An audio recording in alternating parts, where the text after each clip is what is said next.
We're breaking down the X factors that will define the AFC and NFC West today on the Locked On NFL Scouting Podcast.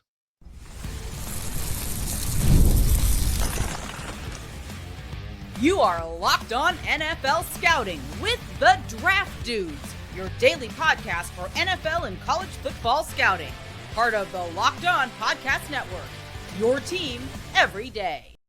What's better than this? It's guys being dudes here on the Locked On NFL Scouting Podcast. We're the Draft Dudes. I'm Joe Marino from Locked On Bills. He's Kyle Krabs from Locked On Dolphins. And we are your NFL experts here with you daily to talk team building across the league on the Locked On NFL Scouting Podcast with the Draft Dudes, part of the Locked On Podcast Network, your team every day. Want to issue a big thank you, shout out, and welcome to our everydayers. Those of you who never miss a single episode, we appreciate y'all being here very, very much. Joe, I had my hometown draft on Friday, so I'm glad we get these X factors in. Maybe get a couple last reminders of players to prioritize. Maybe good matchups for players that are playing in these divisions.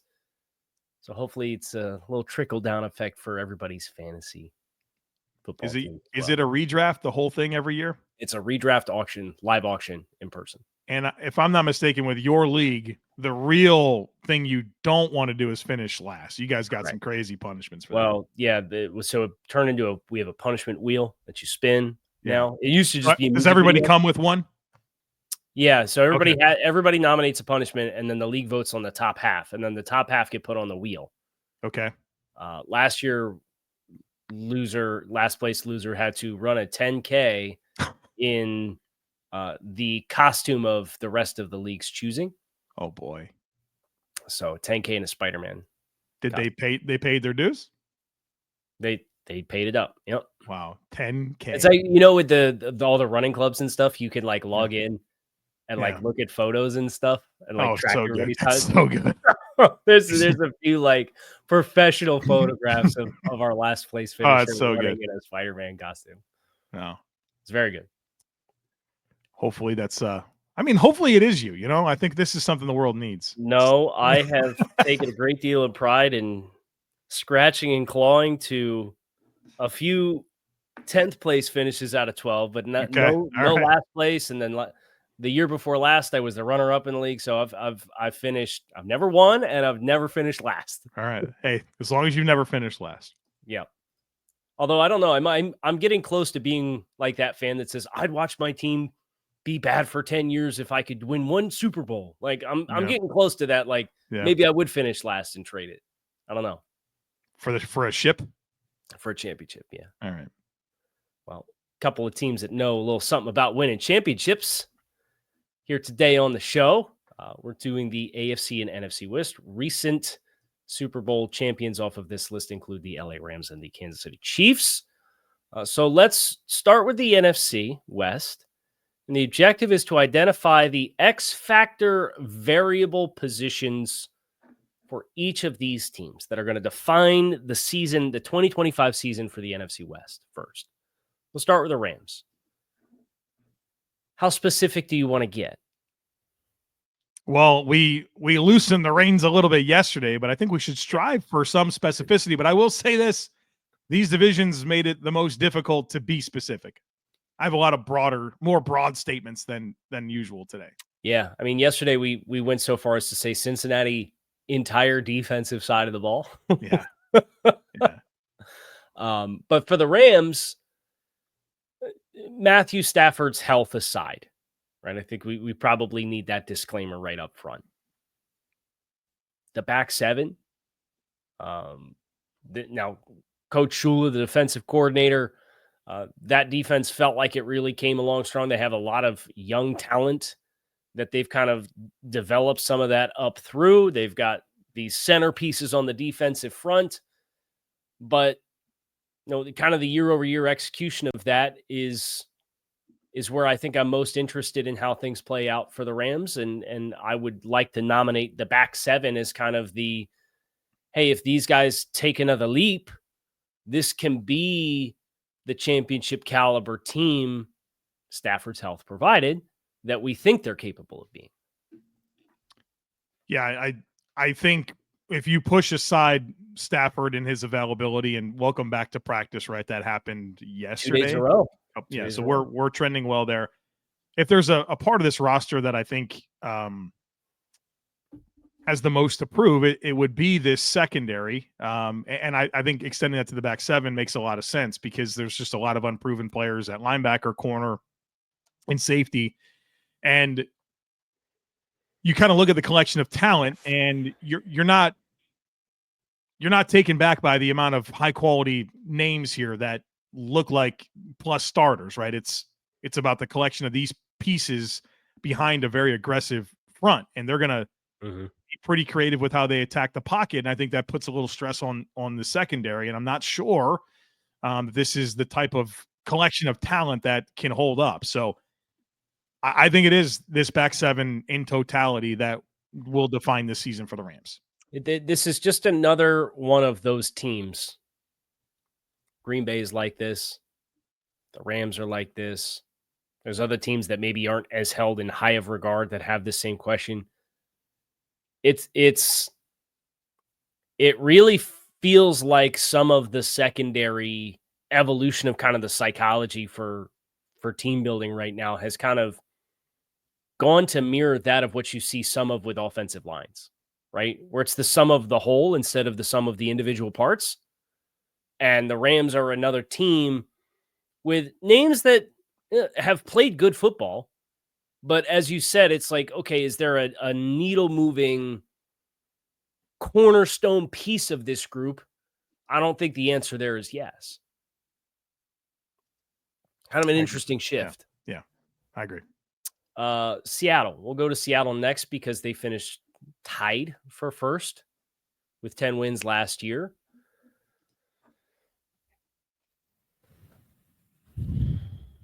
You want to say offense, don't you? I'm fighting the urge, the masculine urge to say offense. Well, I have written down offense because it's all of it, right? It's Sam Darnold. It's the reworked receiver core. It's growth from young players on the offensive line and how the interior comes together. We've got a new look tight end room. I mean, it's the offense, man. We got a new coordinator. It's the offense. We feel great about Seattle's defense. What type of firepower is this offense going to have, and how does it come together? If you had to name a single variable, because like we did the back seven for the Rams, and then we kind of specified the secondary. If you had to name a single variable for the Seahawks, I think I'd say the offensive line. Yeah, if you're assuming a certain level of play from Darnold, right? Yes.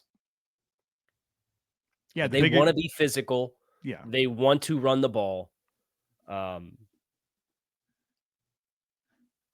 That group is just very outside of the tackles, and there's been some health stuff with Abe Lucas. It's just not been a settled group. And Charles Cross had surgery. Like, should be fine for the start of the season, but like, I would, if I had to narrow it down, I would say the offensive line, because you look at the skill group, we know what Cooper Kupp is and is not. Jackson Smith and Jigba had a massive breakout. I think AJ Barner, the tight end, is a really good player who looks like a smashing success for them. We know what we think Elijah Arroyo is. They've got physical running backs. You're expecting a certain baseline from Sam Darnold.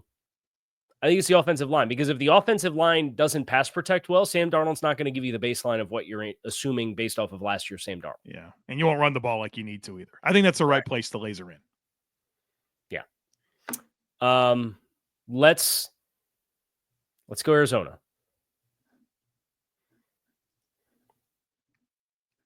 I want to say Kyler Murray in the quarterback position here. Okay. I think you can talk about the receiver core, but I think that's really about Marvin Harrison and him, fulfilling his potential this year. I like their offensive line. I like their backfield. I think they have assembled a defense that can be playoff caliber. It's how does Kyler Murray approach this season? How does he execute? What's the consistency like? Does he have the clutch gene?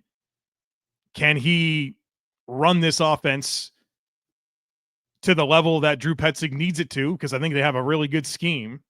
Can Kyler Murray be the point man to make this all come together? I think the highs with Kyler Murray are impressive, but there are lulls. And what level of consistency can he show to function to allow this team to reach their ceiling? I guess you could talk me into receiver, but the variable for me is Kyler Murray. I agree with what you say, but I have an off the board answer as well, right, which we can get into after the break. So stick with us. Well done. This episode is presented by Yahoo Fantasy. Fantasy football is back. Fire up the group chat. Get your draft board ready and buckle up for a season filled with breakouts, busts, and all the overreactions we live for. It's all going down on Yahoo Fantasy. This year I'm playing on Yahoo Fantasy, and you should too, whether you're a first-timer or a veteran that's in your millionth league. I've used Yahoo Fantasy for years, and I love how smooth the draft day experience is. Our league's been running through Yahoo for a while now. It's easy to set it up. The mobile app is awesome, and you got to check out the message boards where the smack talk hits a little different. So to celebrate 28 years of fantasy football greatness, Yahoo Fantasy is dropping 28 big new features over 28 days throughout August. To kick it off, they just dropped Yahoo Fantasy Guillotine Leagues, a killer new way to play Yahoo Fantasy football where the lowest scoring team gets eliminated each week until there's one team left standing. With the season right around the corner, now is the time to get your league together and give this new mode a try. If you're more into the classics, you can play in head-to-head private leagues or join a public league. So stay tuned for more killer announcements and start playing Yahoo Fantasy Football now at yahoofantasy.com/LockedOnNFL. On the scale of good feelings, how high up does finally getting your ears to pop rank for you? It just happened for me, dude, like right before the break. Yeah. Did you make that noise when you hit the bumper? And that was that celebrating the ears popping? Okay. No, I did it while you were talking before we went to break, and then I Okay. said, well done, when you said stick with us. I was like, well done. Oh, okay. So that's what's going on there. That's what I said with the bumper. Okay. But yeah, it's our whole house had something for a couple days. And it's just like all of the really nasty stuff is gone, but like it's still just like the sinus pressure, I guess. Yeah. And so I've been sitting here like you pinch your nose and you do the gymnastics, just trying to get like the atmospheric pressures to equal out a little bit, and it finally happened. So I'm on cloud nine right now. Yeah, big dubs. I would like to propose the Arizona Cardinals 2024 draft class. Oh, you are getting real creative here. Think about it, though. We had 2 first-round picks, Marvin Harrison Jr. and Darius Robinson.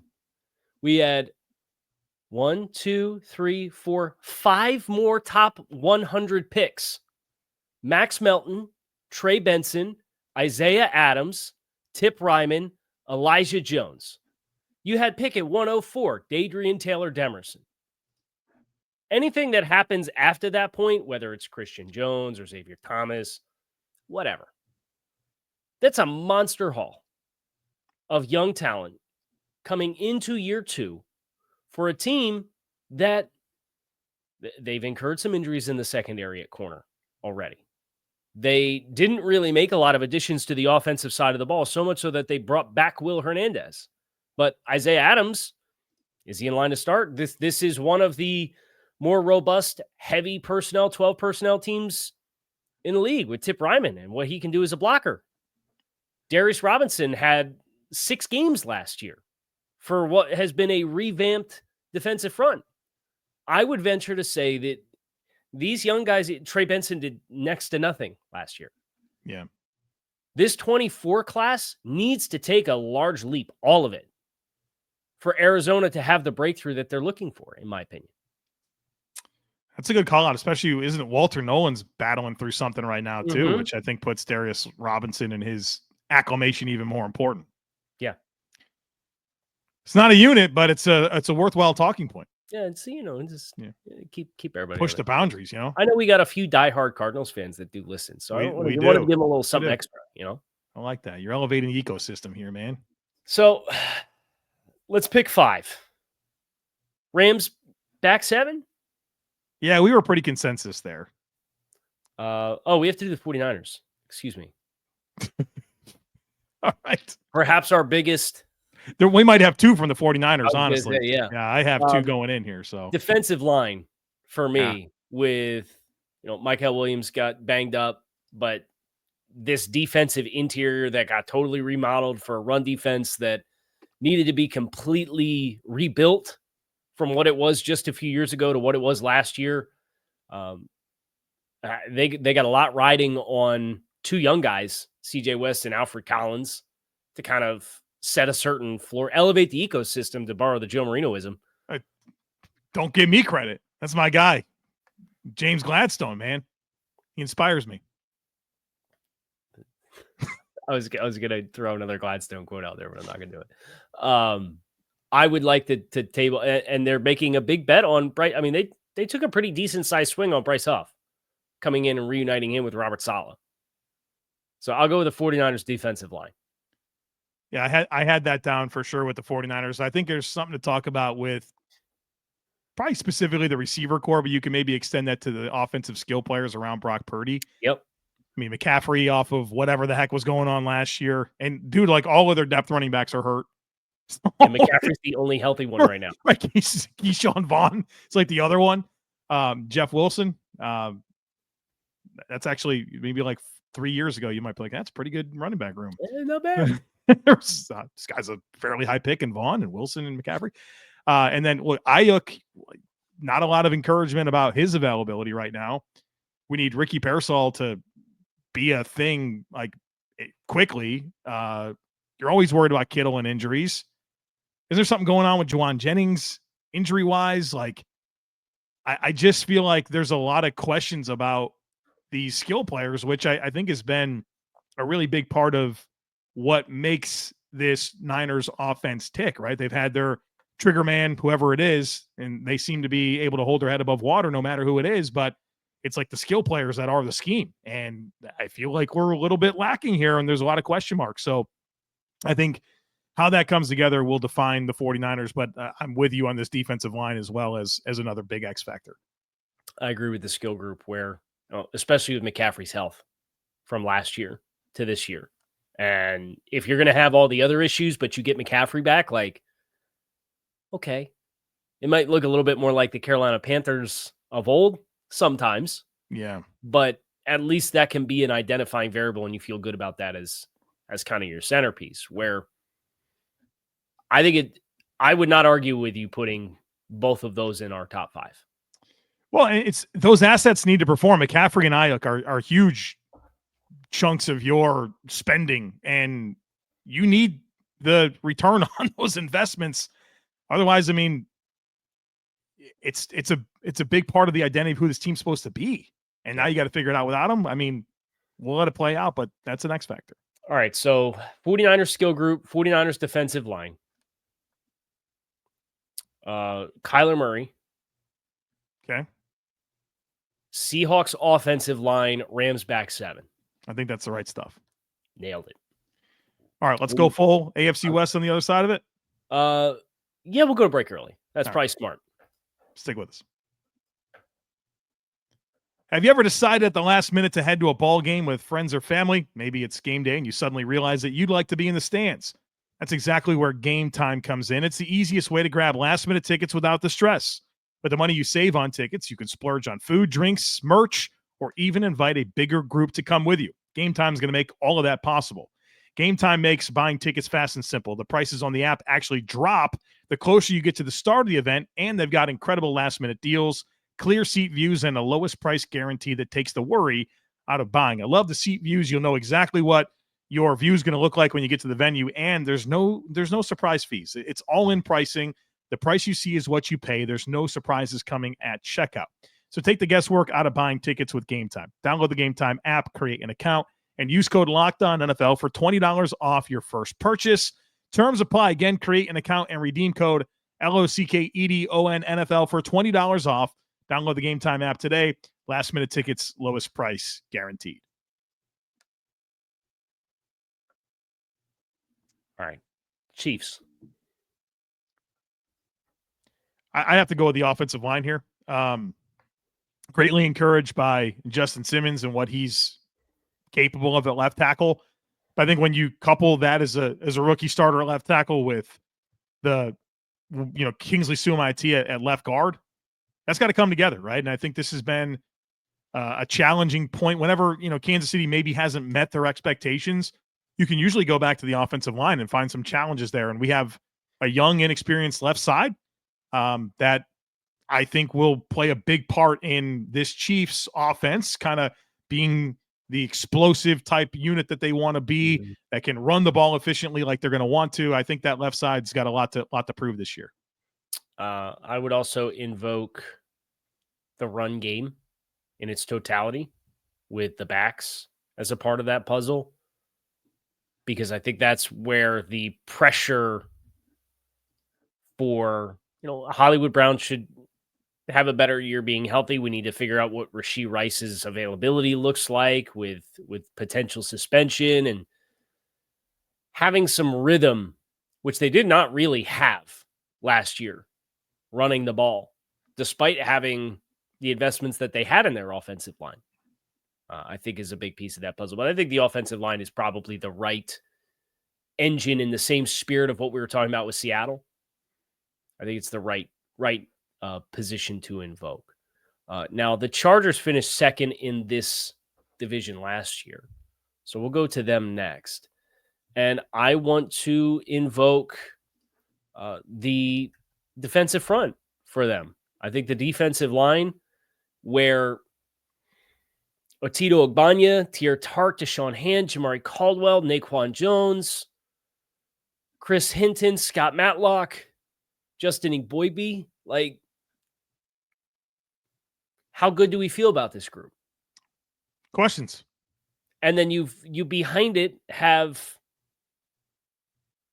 Diane Henley, who's a very good player, but benefits from being protected because he's not the biggest or longest or most physical.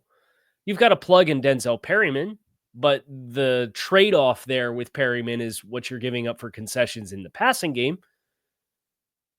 Junior Colston is a second-year player who played in the system and needed time to kind of acclimate to the pro level last year. My worry is if teams can get push between the tackles and if teams can get push and run at the Chargers, how well equipped are they to survive that defensively in a game? Now, I think they're going to win a lot of football games this year, but at the end of the day, I just look at the collection of talent that they have on their defensive front, particularly on the interior, and I have questions, and I'm worried about the edge depth too. Behind, like, if one of Khalil Mack or Thule goes down, how good do you feel about the rest of that group? I don't feel good. So that's it for me, is the defensive front, whether it's interior starters or depth on the edge. I think that's my leading one as well. I think corner deserves a conversation. We have Cam Hart, who played 500 snaps as a rookie. I think he played well, but, and now it's a bigger opportunity for him. And his running mate is Dante Jackson, who I think I don't think he played particularly well for the Steelers last year. So you have questions about how this front's going to hold up defending the run. We have questions about the pass rush depth. And I think it's fair to say, hey, what do we really have at corner behind that? So even Tarheeb still was a revelation last year, but it's a 1-year sample size, right? Like, yeah. Versatile player, but I mean, there'll be 2 other corners on the field as well. The defense was statistically pretty good last year, and I like Jesse Minter as the coordinator and the philosophies that he has, but I don't think this defense is as loaded as it was last year, with depth in particular.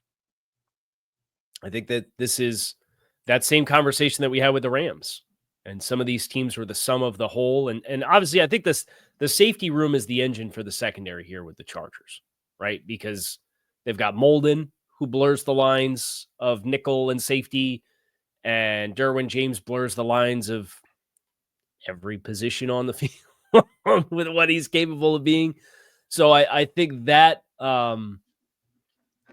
that certainly changes the dynamic of The Chargers, kind of in the same way as what the safety room with the Packers, who we didn't talk about today, but like their questions at corner, their safety room does some of those same things. Yeah. So I don't know that this whole coverage versus pass rush and secondaries where, it's really leaning on all being tethered together. And I guess that makes sense with a lot of the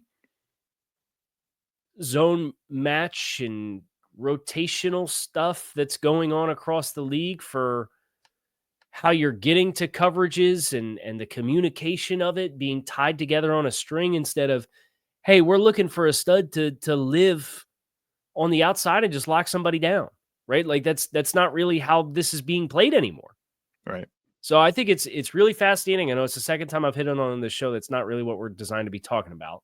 And I don't mean to go off on a tangent while we only have like 6 minutes left of the show.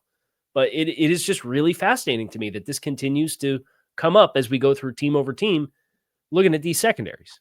Yeah, I think Tony Jefferson and Elijah Molden will factor into this equation, which it's a new world, man. It's a new world with how these safeties factor in. So,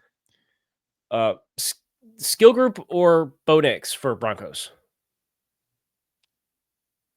I have skill players. I do too.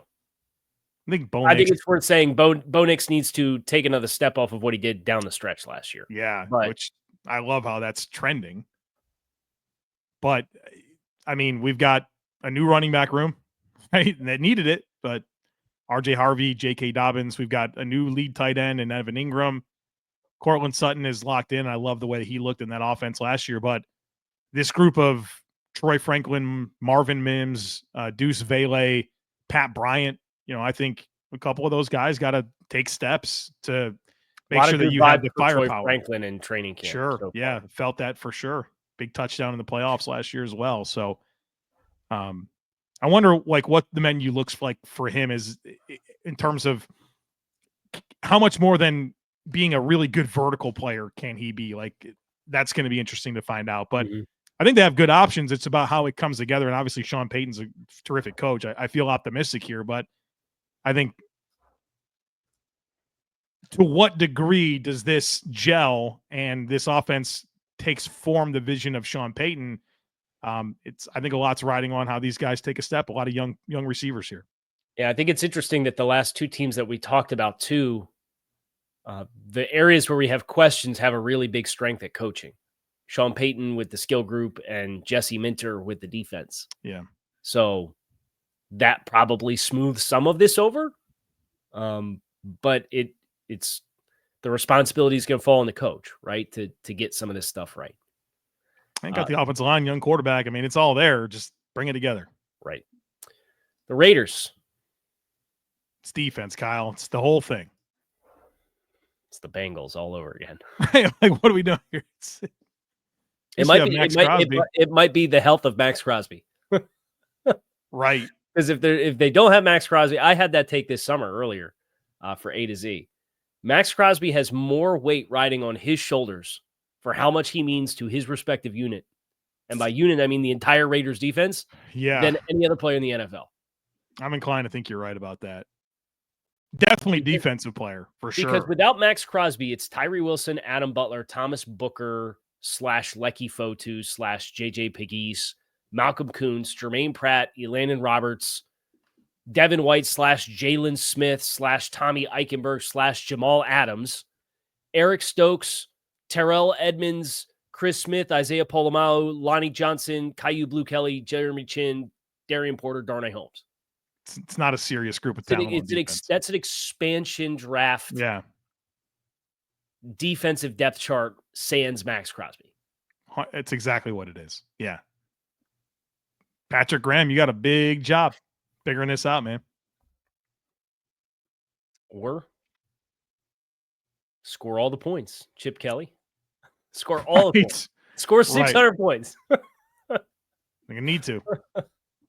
So, Raiders defense. Let's start there. Yep. Broncos skill group. Yep. Chargers. Is that where we invoke two? Where we had defensive line and then you mentioned corner? it could make some sense. And then Chiefs' offensive line. So it's really just, is there another itch to scratch elsewhere for the fifth? No, I think double dipping on the Chargers makes sense to me. Okay. Well, there you have it. Any odds and ends across the league? Daniel Jones is your starting quarterback for the Colts. That's right. Week 1. Some teams looking for trading a wide receiver. I'm looking to sell a wide receiver. You're looking to sell a wide receiver. I think that one thing. How many times have we said it? Wide receivers get traded. I think you're going to see some movement here, man. And that is a spot where I know we've mentioned Gabe Davis doing some visits. He's going back to Buffalo, right, for a visit. Did I see that correctly? Yeah, man. You mentioned Amari Cooper. Speaking of former Bills receivers, like if that's what's out there, I'd be calling for some trade options too right now, right? Right. So it'll be interesting to see. It's we're a week away from cut downs, and teams kind of want to have these players in-house before they make their cut decisions. So you're seeing all of this kind of manifest, and these decisions are being made and commitments to more free agents and signings. So the Dolphins punter battle has been resolved. That's right. Pour one out for Ryan Stonehouse. Jake Bailey takes it. It's going to do it for us here today on the show. Kyle Krabs, Joe Marino. Keep it locked in right here. Locked on NFL Scouting. We'll be back to talk to you all again soon. And tomorrow we're doing the South Division X Factors. You hope to see you then.